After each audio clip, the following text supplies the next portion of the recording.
Justice Cecilia Muñoz Palma, Bagong Silangan at El Quezon. Wala rin pong pasok bukas sa Diliman Preparatory School, Our Lord's Mercy Holy Spirit Elementary School sa Barangay Holy Spirit at Claret School.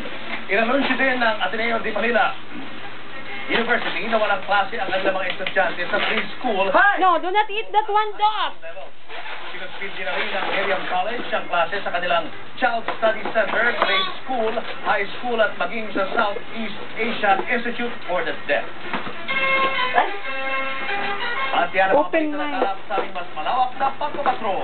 Kami ang inyong patrol ng Pilipino. Naglilingkod sa inyo saan man sa mundo. Balik yan doon. Balik yan doon, balik. Pwede mo ituro sa amin ang pinakamadaling daan palakas dito? Oo naman. Hindi ko basta. Ano?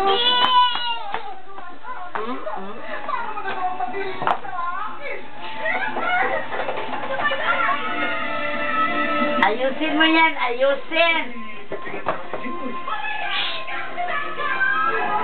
Hindi, Diyos! Hindi! Magpapipliktas pa kayo. Halika na. Ang galing.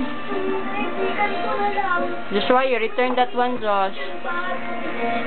Josh. Joshua. Josh. Matapang yata.